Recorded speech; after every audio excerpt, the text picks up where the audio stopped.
येनेरितः प्रवर्तन्ते प्राणिनः स्वेषु कर्मसु तं वन्दे परमात्मानं स्वात्मानं सर्वदेहिनः। नमो नवघनश्याम कामकामितदेहिने कमलाकामसौदाम कर्णकामुपदेहिने। इसके पूर्व आगम प्रकरण में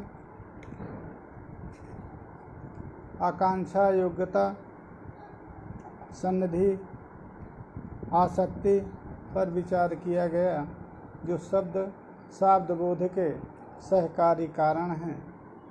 इसके बाद पदार्थ विचार कर रहा है। पदस्य अर्थः पदार्थः शब्दार्थः। शब्दार्थ विचार करते हुए ग्रंथकार लिख रहे हैं। दो प्रकार के पदार्थ हैं, एक शक्य शक्यार्थ और एक लक्ष्यार्थ। वेदांत मत में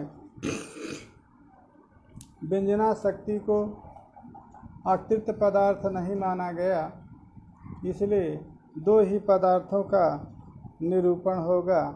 शब्द की व्यापारात्मिका जो शक्ति है वो भी दो प्रकार की ही होगी, और उससे बोध जो अर्थ है एक शक्य है और एक लक्ष्य है।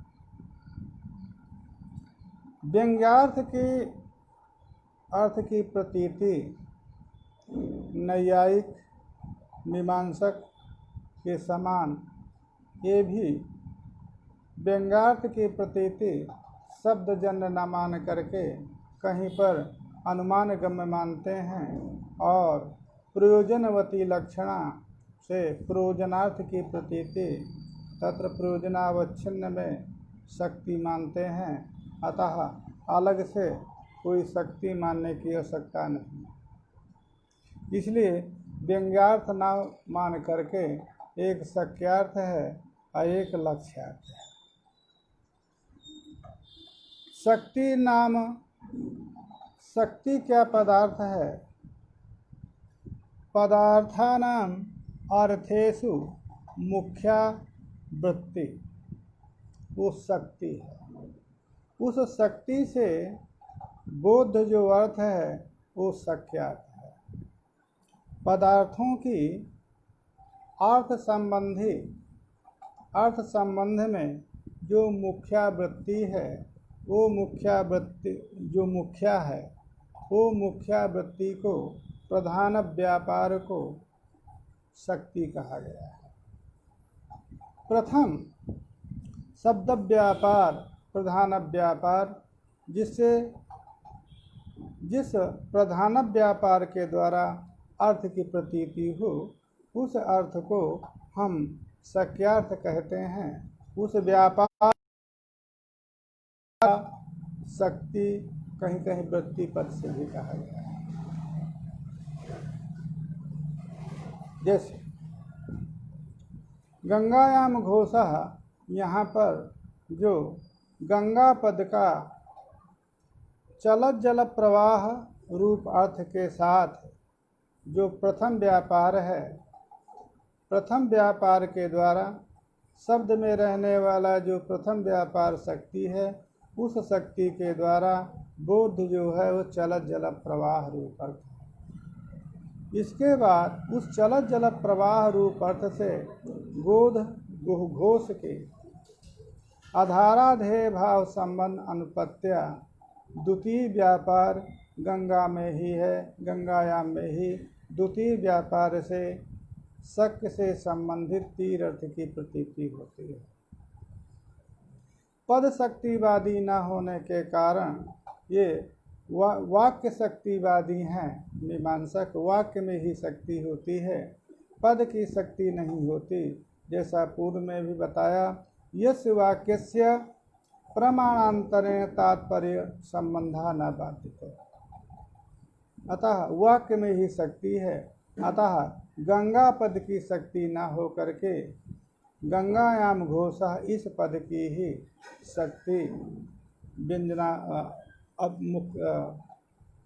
लक्षणारूप शक्ति के द्वारा जो है गंगा संबंधी तीर निष्ठ घोषः इस अर्थ की प्रतीति होगी। अतः मुख्यावृत्ति को पृथक उदाहरण देते हुए कह रहे हैं, जिस प्रकार से यथा घट पदस्य, जो ये घट पद है उस घट पद की पृथुबुधनोकारादि आकृति विशिष्ट गोल मटोर पृथुबुधनाकार तद आकृति विशिष्ट जो वस्तु विशेष है, उस वस्तु विशेष का बोध साक्षात होता है। घट पद श्रवणोत्तर पृथुबुधनाकार आकृति विशिष्ट पदार्थ का बोध होता है। अतः तद पदार्थ बोधकता में घट पद की मुख्यावृत्ति है, जिसको शक्ति कहते हैं। शब्द श्रवणोत्तर भवति अर्थ प्रतीति है। अतः अस्ति कश्चित शब्दार्थयोः संबंधः। शब्द के सुनने के उत्तर काल में अर्थ की प्रतीति होती है, अतः कोई न कोई अर्थ के साथ शब्द का संबंध है। वो जो संबंध है उसी को वृत्ति रूप, व्यापार रूप, शक्ति रूप से आचार्यों ने प्रतिपादन किया है। उसी शब्द के सुनने से लक्ष्यार्थ अर्थ की भी प्रतीति होती है। ये लक्षणा या व्यंजना या अभिधा, ये शब्द व्यापार से प्रतीयमान अर्थ लोक में होते रहते हैं। विचारक लोग विचार करते हैं ये शब्द का कौन से व्यापार है जिससे इस अर्थ की प्रतीति हुई। अतः विचारक लोग विचार करते हैं कि किस व्यापार से ये बोध्यर्थ है, अतः ये बोध अर्थ किम रूप होगा। जो लोक लौकिक हैं, जो शास्त्राभिज्ञ हैं, उनको भी लक्ष्यार्थ, व्यंग्यार्थ, शक्यार्थ की प्रतीति होती है। शब्द के गंगा पद श्रवणोत्तर चलत जल प्रवाह अर्थ की प्रतीति भी होती है और गंगायाम घोषः इस शब्द के श्रवणोत्तर काल गंगा संबंधी तीर निष्ठ घोष की भी प्रतीति होती है। उस गंगा पद ने गंगायाम स्नाति, यहाँ पर इस गंगायाम इस पद ने चलत जल प्रवाह अर्थ का बोध कराया। तो कौन सा व्यापार है जो चलत जल अर्थ का व्यवहार, चलत जल प्रवाह रूप शक्य अर्थ का बोध कराया। दूसरी बात, गंगायाम घोषः, यहाँ पर गंगा संबंधी तीर निष्ठ घोषः, ये जो प्रतीति कराया, इसमें कौन सा व्यापार है। गंगायाम इस पद में उस व्यापार का नाम क्या है, संज्ञा क्या है, कैसे बोध हुआ, यह विचारक लोग विचार करते हैं। लोक में सामान्य भाषा में भी लक्ष्यार्थ, व्यंग्यार्थ, लक्ष्यार्थ, शक्यार्थ का प्रतीति होती रहती है और वो प्रतीति कैसे होती है, ये बिना विचार के भी प्रतीति हो जाती है। कोई गमन करने की इच्छा से रिक्शा चालक को बुलाता है तो रिक्शा कह करके बुलाता है, ये रिक्शा। वो रिक्शा शब्द की रिक्शा चालक अर्थ का बोध कैसे हो गया, वो रिक्शा चालक स्वयं जानता है कि हमको बुला रहा है रिक्शा शब्द से।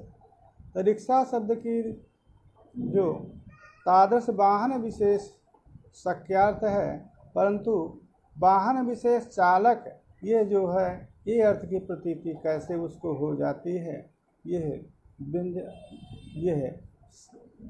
जो लक्षणा शक्ति है वो लक्षणा व्यापार के द्वारा होता है और वो भी उसी प्रकार से व्यवहार करता है। कितनी सवारियां हैं, सवारियां, क्योंकि रिक्शा कह कर के रिक्शा चालक को बुलाया तो सवार नहीं पूछ रहा है, सवारियां पूछ रहा है। तो सवारी पद से सवार अर्थ की प्रतीति, ये भी कौन सा ऐसा शब्द में व्यापार है। जिस व्यापार से एकादश अर्थ की प्रतीति होती है वो व्यवहार लोक में चलता रहता है। विचारक लोग ही विचार करते हैं कि शब्द में एक कौन सा सामर्थ्य है कि जो अपने से संबंधित अर्थ को देता है और संबंधित अर्थ से संबंधित अर्थ का भी बोध कराता है। उनका विचार यहाँ पर हमको करना है। सच शक्ति पदार्थांतरम, ये जो शक्ति है, शब्द की जो शक्ति है, जो अविधेय की बोधक है, वो शक्ति शब्द नहीं है, शब्द से अतिरिक्त पदार्थ शक्ति है, जो शब्द और अर्थ की संबंध रूप व्यापार विशेष है। सिद्धांते कारणेषु कार्यानुकूल शक्ति मात्रस्य पदार्थांतर। हमारे सिद्धांत में हम शक्ति को अलग ही पदार्थ मानते हैं। जो आचार्य शक्ति को शब्द से अतिरिक्त न मानते हैं वो न माने, परंतु अनेक वैयाकरणों ने भी वाच्यवाचक संबंध रूप माना है। वाच्यवाचक संबंध रूप वाच्य में वाचक में दोनों में रहती है। ईश्वर इच्छा रूप शक्ति नैयायिक मानते हैं, अतः वो भी अतिरिक्त है। हमारे यहाँ भी जो शक्ति पदार्थ है, शक्ति जो पदार्थ है वो शब्द से भिन्न है। क्यों? कारणेषु कार्यानुकूल शक्ति मात्र से पदार्थांतर। कारणों में जो कार्यानुकूल जो शक्ति है वो शक्ति पदार्थांतर है। चक्र चीवर कुलाल आदि में जो कारणों में जो घटकार रूप अनुकूल शक्ति है वो शक्ति कारणता रूप शक्ति कुलाल आदि में अतिरिक्त पदार्थ है। अतः यहाँ पर भी घट शब्द श्रवणोत्तर जो तादृश पृथुबधनोकार आदि आकृति विशिष्ट अर्थ वस्तु विशेष की प्रतीति होती है, वो प्रतीत अविधायक जो शक्ति है वो शब्द नहीं है, अपितु शब्द से अतिरिक्त पदार्थ है। सच शक्ति वो जो शक्ति है, जो पदार्थांतर शब्दनिष्ठ जो शक्ति है, वो तत्त पदजन्य पदार्थ ज्ञान रूप कार्यान्वय। शब्द निष्ठा या शक्ति सा शक्ति अतिरिक्त पदार्थः कथं ज्ञायते तद उच्यते तत्तद पदजन्य पदार्थ ज्ञान रूपम यद कार्यम तद कार्येण अनुमीयते। घटपदे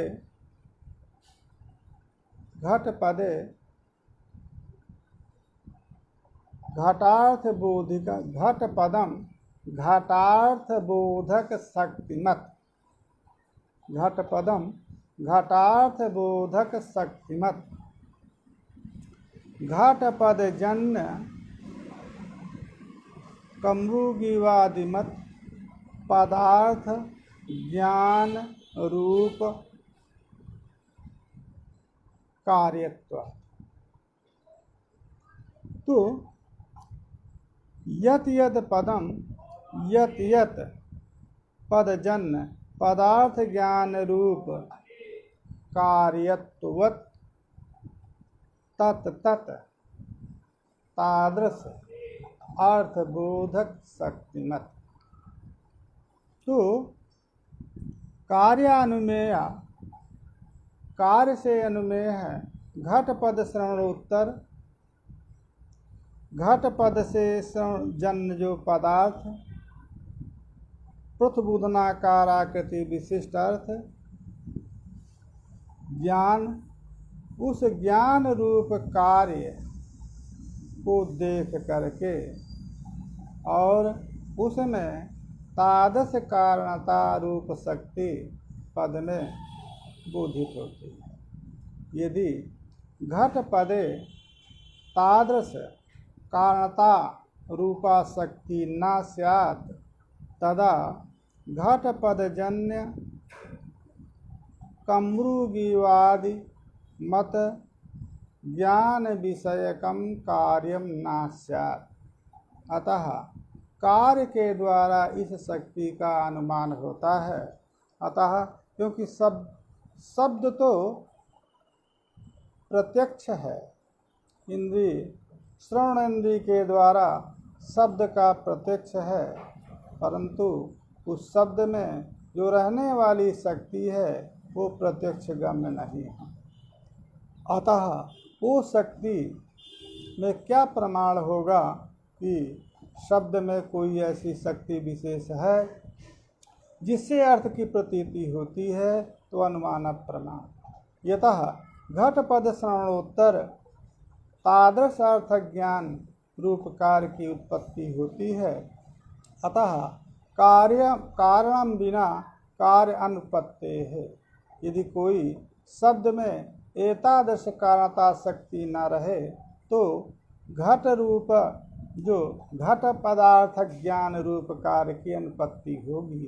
अतः उस कार्य को घट पदार्थ ज्ञान रूप कार्य को देख करके उसमें घट शब्द में तादृश शक्ति का अनुमान होता है। तादृश शक्ति विषयत्व, तादृश जो शक्ति है, तादृश शक्ति विषयत्व शक्यत्व। शक्ति विषय शक्य है और शक्ति विषयत्व जो है शक्य है। वो जो शक्ति जो घट पदार्थ ज्ञान कार्य रूप के द्वारा जो अनुमित शक्ति है, वो शक्ति का जो विषय है, जो घट है वो विषय है। अतः वो शक्ति के विषय को हम शक्य कहते हैं। अब बात है जो शक्य है, उस शक्य कुछ लोग जाति पदार्थ तो जाति ही शक्य है ऐसा मीमांसकों का मतलब है। जाति विशिष्ट व्यक्ति पदार्थ है ये नैयायिकों का मत है। वैयाकरण जाति को भी शक्ति जाति को भी पदार्थ मानते हैं और व्यक्ति को भी पदार्थ मानते हैं, क्योंकि उभयतः सूत्रों का निर्माण पाणिनि ने किया है। तो तत्सूत्र निर्माण के द्वारा जाति शक्ति ही व्यक्ति शक्ति उभय शक्ति को भी मानते हैं। अपने सिद्धांत को बताते हुए कह रहे हैं, पहले पक्ष किया तच्च जातेरेव न व्यक्ति है।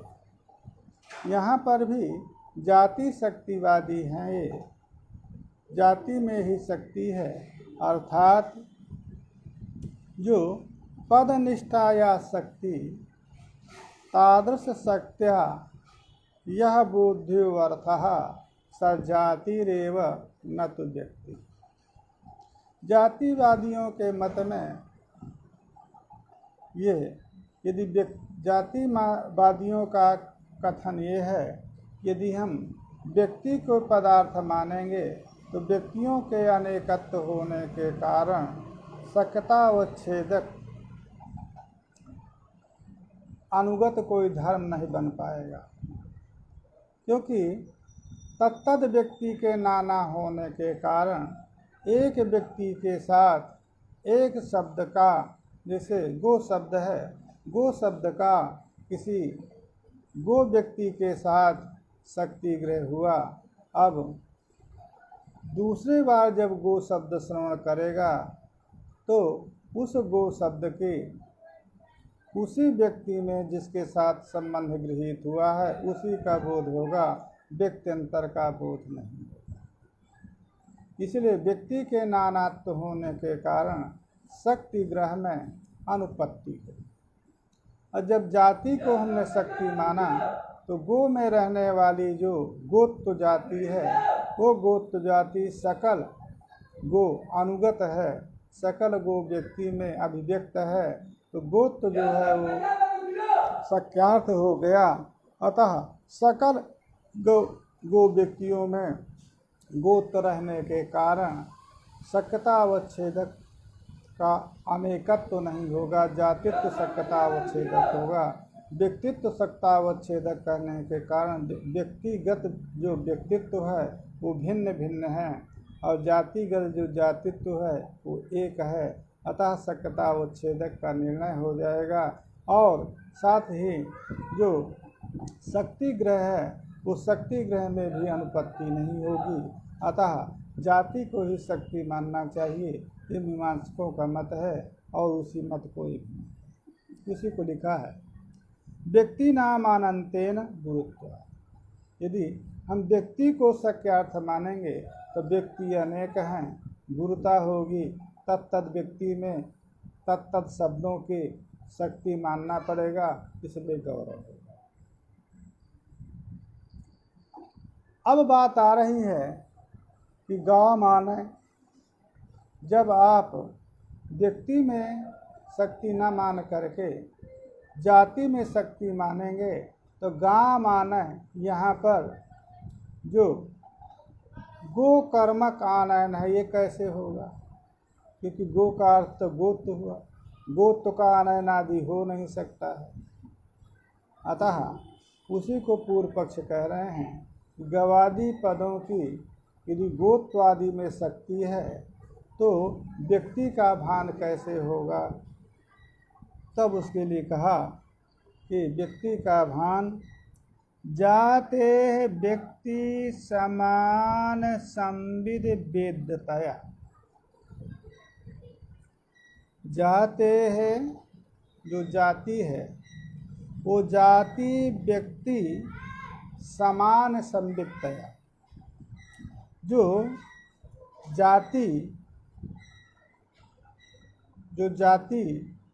जाति पदार्थ है वो जाति पदार्थ व्यक्ति समान संविद। व्यक्ति समान माने व्यक्ति के समान जो संविद माने व्यक्ति विषय का जो ज्ञान है तद ज्ञान से जाते व्यक्ति समान वेद्यतया इति ब्रूमः। जाते व्यक्ति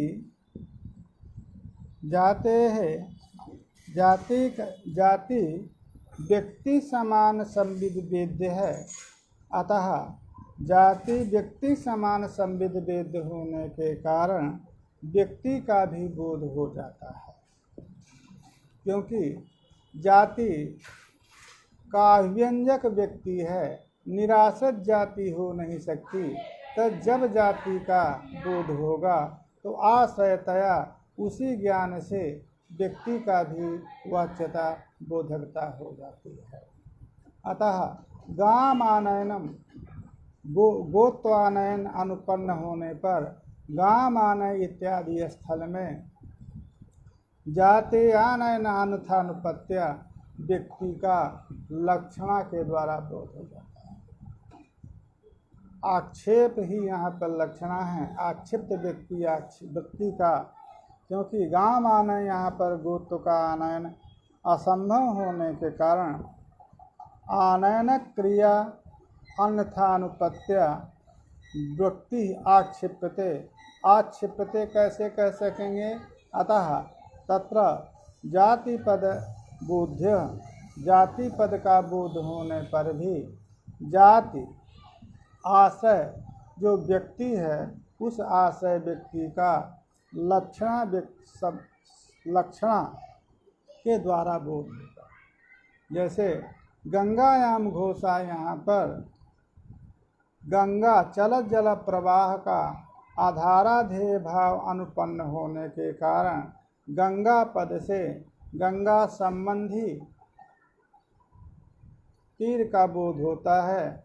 उसी प्रकार से गाम आनय, यहाँ पर आनयनादि जो व्यापार है, क्रिया है, आनयनादि जो व्यवहार है वो गोत्र में संभव न होने के कारण तो गोत्र जो शक्यार्थ है उस शक्यार्थ में अन्यथानुपन्न हो करके गोत्र संबंधी जो गोत्र का आशय जो व्यक्ति है उस व्यक्ति का विद्यता बोध्यता हो जाती है। इति ब्रह्मा। एक पक्ष दिया।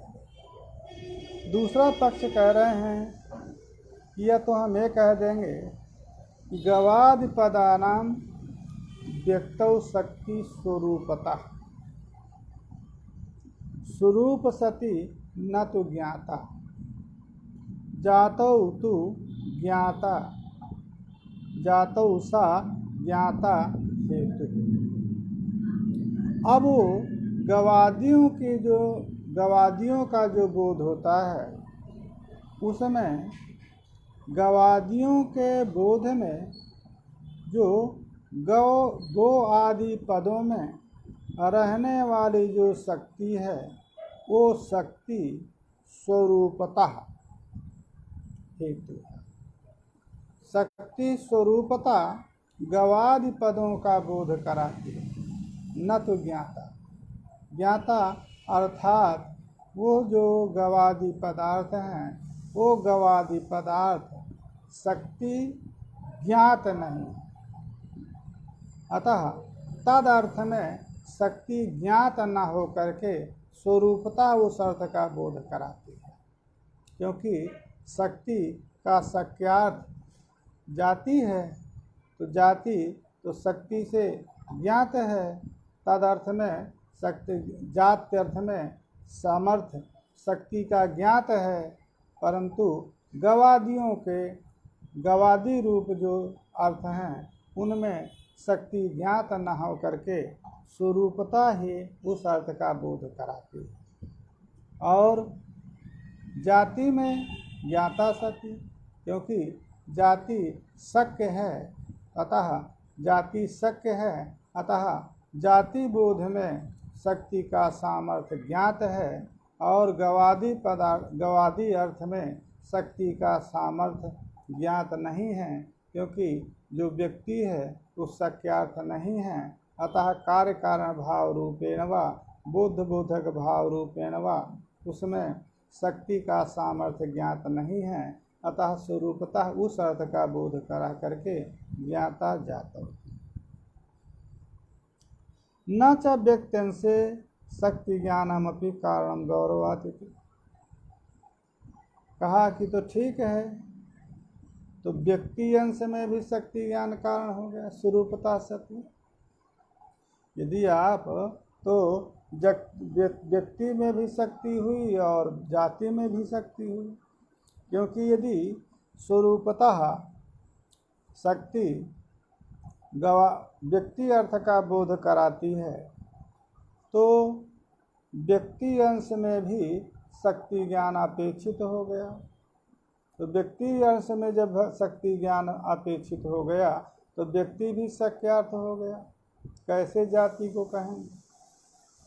और जाति में ज्ञाता सती शक्ति है, अतः वहाँ पर जाति अर्थ बोध के लिए जाति रूप शक्यार्थ बोध के लिए तो शक्ति की कारणता है ही। तो दोनों अर्थ में व्यक्त्यंश में भी शक्ति ज्ञान कारण होगा। तब उसको लिख रहे हैं कि ऐसा नहीं कह सकता, उभय कारणता में गौरव होगा। अतः उभय कारणता न हो करके केवल स्वरूप मात्र से शब्द निष्ठा जो शक्ति है वो स्वरूप मात्र से अर्थ व्यक्ति अर्थ का बोध करा देती है। उसमें शक्ति ज्ञान की अपेक्षा नहीं होती स्वरूपता, परंतु जाति अर्थ में शक्ति ज्ञान अपेक्षित होगा। तो जहाँ पर कारण ज्ञान अपेक्षित होता है वहाँ पर ही जिस कार्य के प्रति कारण ज्ञान अपेक्षित होता है वहीं पर ही कारणता मानी जाएगी।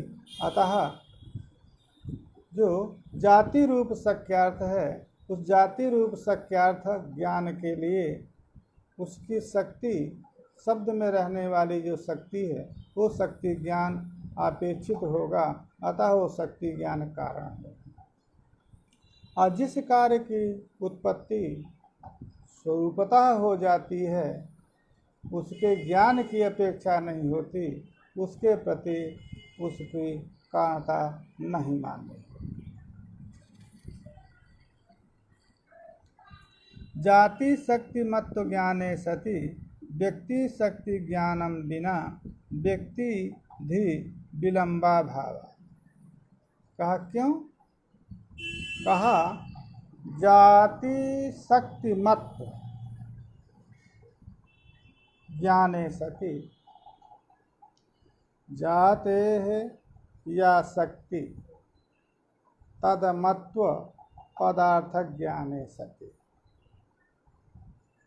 गो पद में जो जाति विषयक शक्ति है, तदवत्व गो पद का ज्ञान हो जाने के बाद व्यक्ति ज्ञानम व्यक्ति शक्ति ज्ञानम, व्यक्ति में उसकी शक्ति है कि नहीं है, व्यक्ति शक्ति ज्ञान के बिना भी व्यक्ति बोध के में विलंब नहीं होता। कोई भी पद ले लें, दृष्टांत में जो इन्होंने दिया है घट पद को, घट पद की जो घटत्व में शक्ति है, उस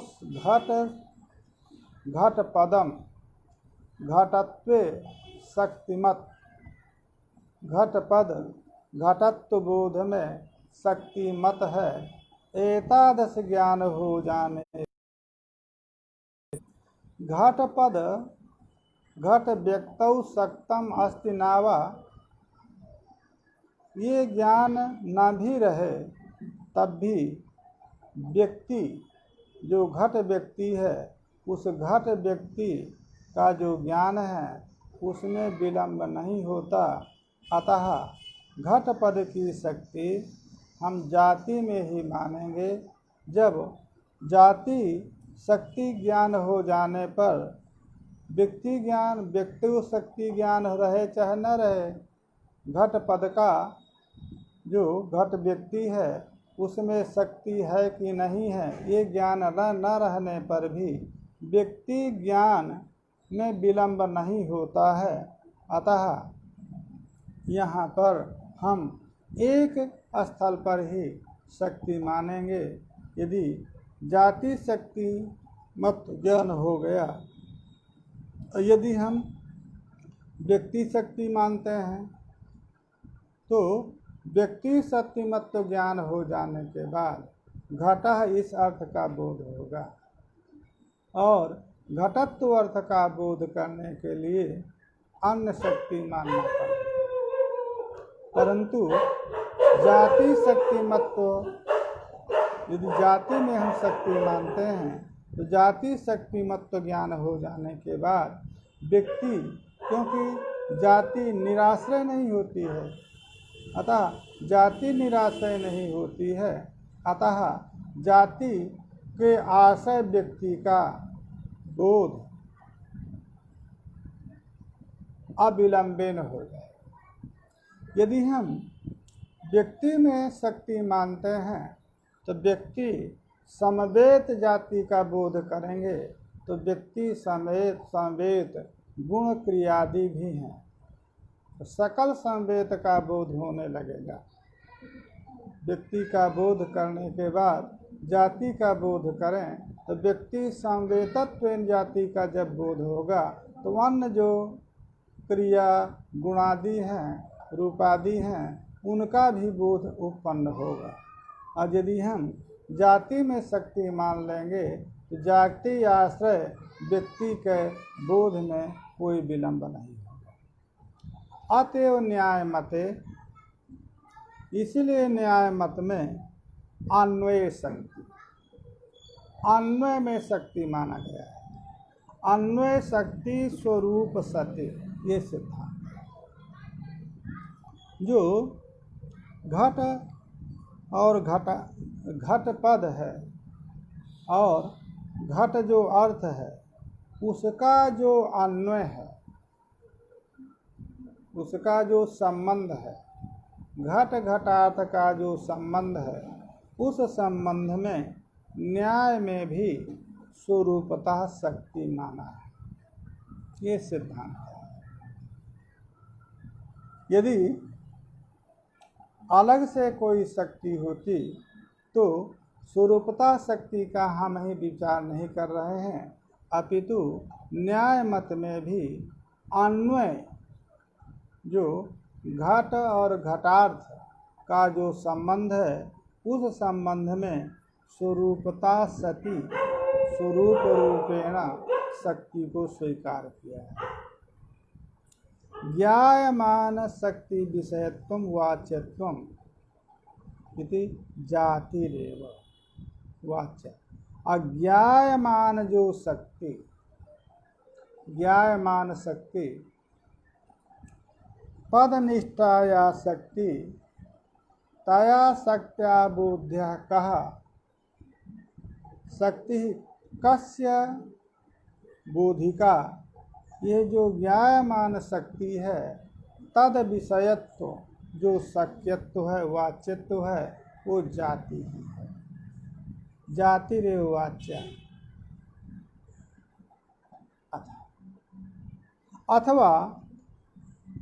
अथवा इस प्रकार से इन्होंने सिद्धांतित किया कि व्यक्ति बोध में शक्ति स्वरूपतः सति कारण है और जाति बोध में ज्ञात कारण है।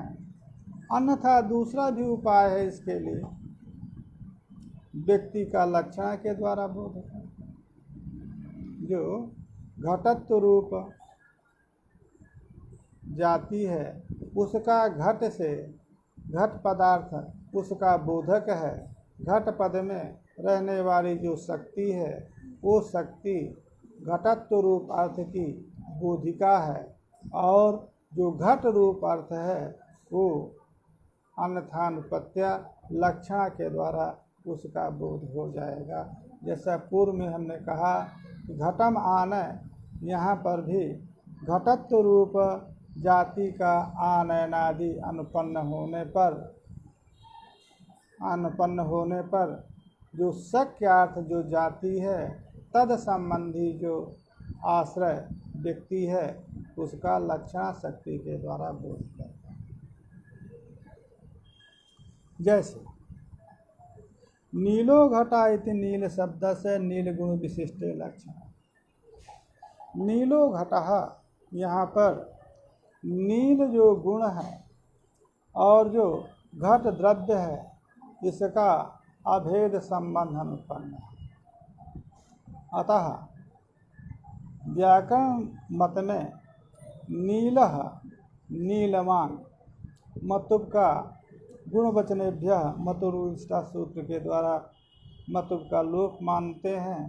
अतः यहाँ पर व्याकरण के मत में मतुब का लोप मानने के कारण मतुप अर्थ से ही नीलवान घटः, नीलवान गुणवान और घट में अभेद संबंध हो जाता है।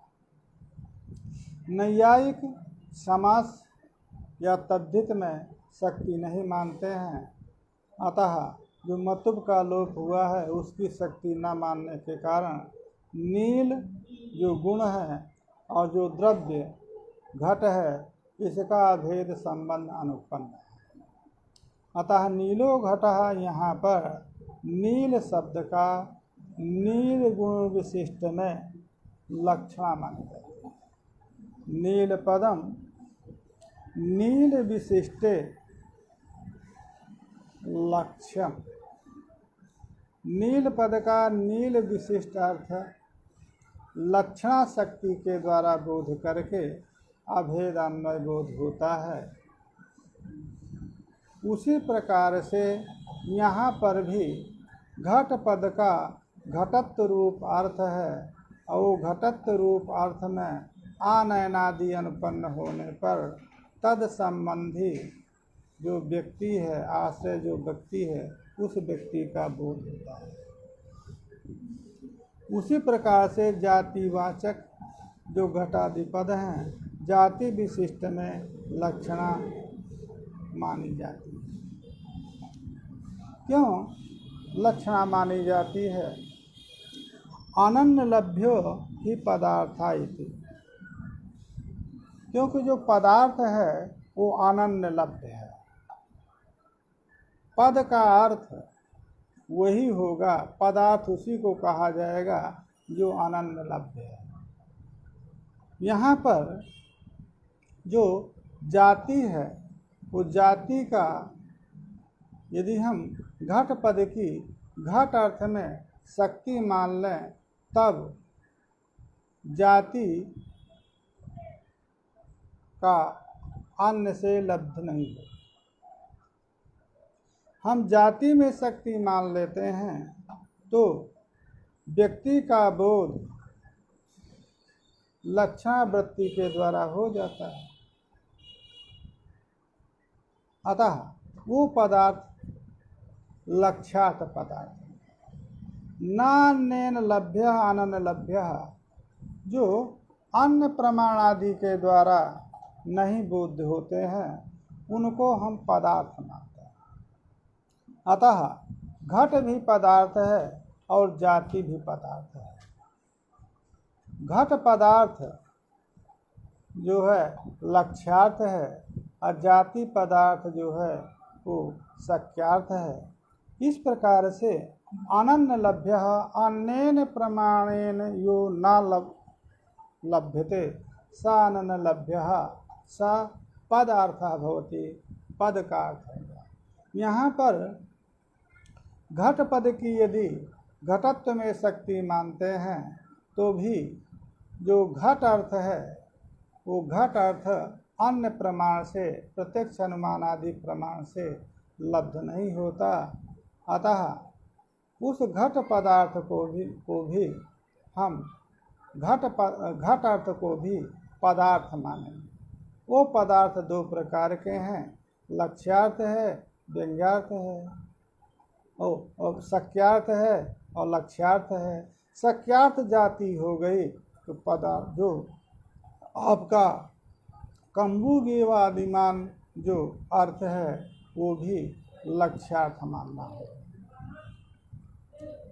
एवं इस प्रकार से शक्यार्थ का निरूपण कर दिया। अब इसके उत्तर काल में लक्षण का निरूपण कर। यहाँ पर जो जाति में शक्ति मानने पर भी जो घट पद को इन्होंने पदार्थ कहा स्वरूपता शक्ति बोध होने से। अतः जो लक्ष्यार्थ है उस लक्ष्यार्थ का निरूपण अलग से करना ही है। अब लक्ष्य पदार्थ का लक्षणा व्यापार बोध्य अर्थ पदार्थ का निरूपण करता है। लक्षणा का जो विषय है वो लक्ष्य है, ठीक है। जो जघन्यावृत्ति वैयाकरणों ने कहा है, वैयाकरणों ने कहा कि लक्षणा की कोई मानने की आवश्यकता नहीं है। सति तात्पर्य सर्वे सर्वार्थवाचिका। गंगा पद का तात्पर्य यदि चलत जल प्रवाह में है तो उस अर्थ का बोध कराएगा। गंगा पद का तात्पर्य यदि तीर अर्थ में है अतः उस अर्थ का ही बोध कराएगा। कहाँ तीर अर्थ का बोध कराएगा, कहाँ पर चलत जल प्रवाह अर्थ का बोध कराएगा, तो उसके लिए कहा कि प्रधान व्यापार है और एक गौण व्यापार है, वो भी लक्ष्य शक्ति ही है, वो जघन्यावृत्ति है। अतः वो जघन्यावृत्ति ही है, अलग से कोई शक्ति नहीं है, अलग से उसको व्यापार नहीं मानना चाहिए, उन्होंने कहा था। अब ये कहना चाह रहे हैं कि जो लक्षणा व्यापार, जो शब्द का लक्षणा व्यापार है, उस लक्षणा सब व्यापार का विषय लक्ष्य होता है। लक्षणा के अनेक भेद, सबसे अधिक तो लक्षणा प्रयोजनवती, निरूढ़ा, इसके बाद जहद स्वार्था, अजहद स्वार्था, जहदा जहद स्वार्था, इस प्रकार से भेद करते हुए करीबन 62 भेद जो है अलंकारिकों ने लक्षणा के स्वीकार किया। इनके यहाँ लक्षणा कितने प्रकार की होगी, तो ये कह रहे हैं लक्षणा 2 प्रकार की है। एक केवल लक्षणा है और एक लक्षित लक्षणा। केवल लक्षणा और एक लक्षित लक्षणा। केवल लक्षणा का स्वरूप बता रहे हैं, शक्य साक्षात संबंध केवल लक्षण। तत्र शक्य साक्षात संबंध यया शक्त्या बुध्यते सा केवल लक्षण। अथवा लक्षणा या शक्ति अर्थ संबंध विशेष है। जहाँ पर साक्षात शक्य साक्षात संबंध है, साक्षात शक्य संबंध है, वो केवल लक्षण। साक्षात शक्य संबंधित अर्थबोध जहाँ पर है वो केवल लक्षण। जैसे गंगायाम घोषा, यहाँ पर गंगा का जो शक्य अर्थ है चलत जल प्रवाह, उस चलत जल प्रवाह संबंधी तीर में गंगा पद की जो लक्षणा है, माने गंगा पद जो जिस व्यापार के द्वारा चलत जल प्रवाह रूप शक्य से संबंधित तीर अर्थ का बोध करा देता है, वो उस गंगा पद में जो रहने वाला व्यापार विशेष है वो केवल लक्षण है। जहाँ पर शक्य परंपरा संबंध से अर्थांतर की प्रतीति होती है वो लक्षित लक्षण। लक्षितस्य लक्षणा इति लक्षित लक्षण। जैसे द्विरेफ पदस्य, द्विरेफ पद की रेफद्वय में शक्ति, द्वौ रेफौ यस्मिन् स द्विरेफः। दो रेफ रकार जिस पद में है वो द्विरेफ पद हुआ।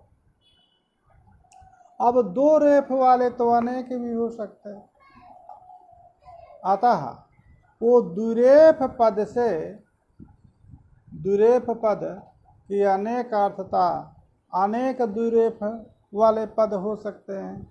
जिस प्रकार से भ्रमर है उसी प्रकार से अन्य भी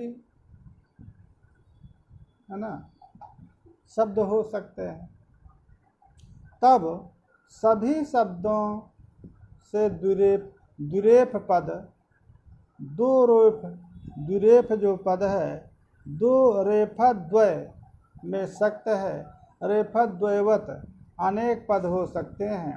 अतः इसकी लक्षणा भ्रमर में हुई। तो द्विरेफ पद से लक्षित हुआ भ्रमर।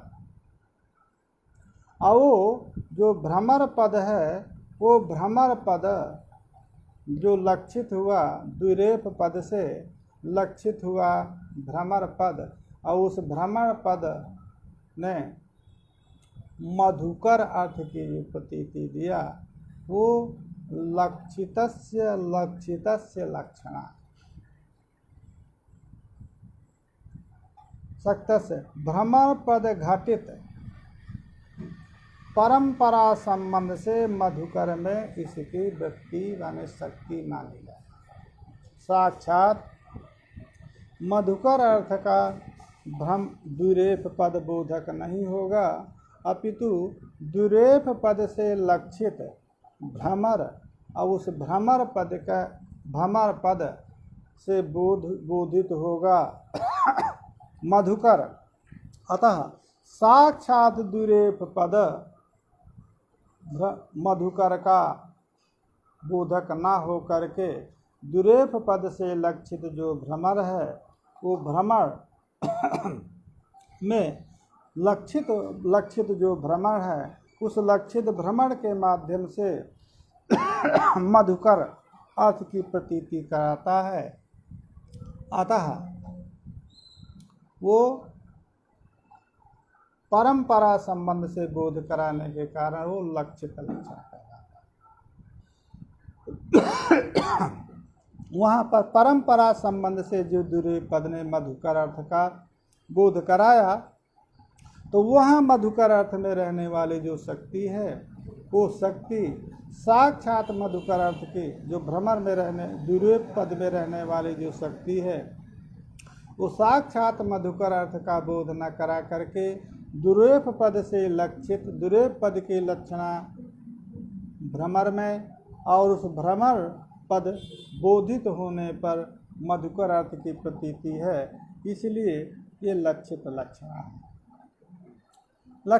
लक्षणा का गौणी माने गुणगत सादृश्य के द्वारा जहाँ पर शक्य भिन्न अर्थ की प्रतीति होती है, वहाँ पर गौणी लक्षणा कहा है। उसको जैसे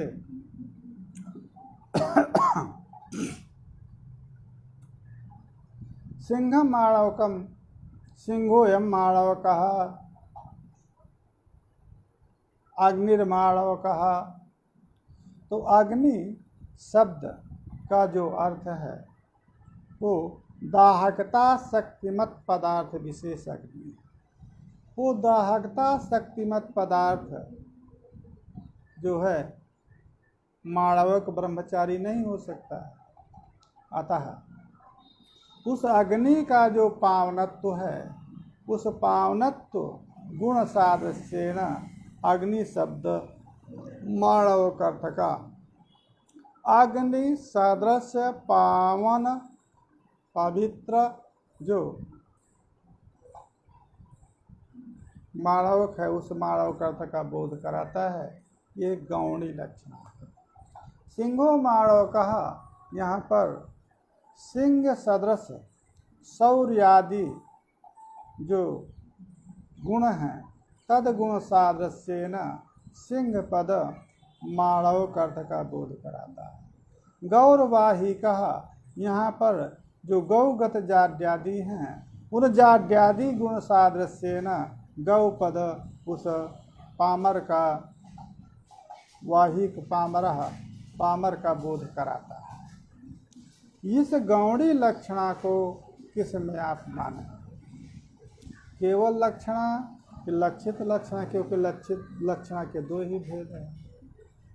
वहाँ पर प्रयोजनवती निरूढ़ा, फिर उसमें लक्षित लक्षणा, जहल लक्षणा, अजहल लक्षणा, लक्षित लक्षण, इस प्रकार से भेद उन्होंने बना करके और प्रपंचित किया है।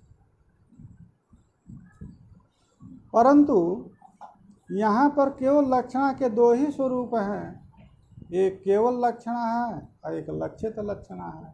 तो गौणी किसके अंतर्गत आएगी, उसका विवेचन कर रहे हैं। गौणी जो है वो लक्षित लक्षणा के कोटि में है। जो भी गौणी गुणगत सादृश्येन जो अर्थ का बोध कराने वाला शब्द है, उस शब्द में रहने वाला जो सदृश अर्थ का बोध कराने का सामर्थ्य है, वो सामर्थ्य गौणी लक्षणा है। वो गौणी लक्षणा को लक्षित लक्षणा की कोटि में इन्होंने अपने सिद्धांत में रखा है।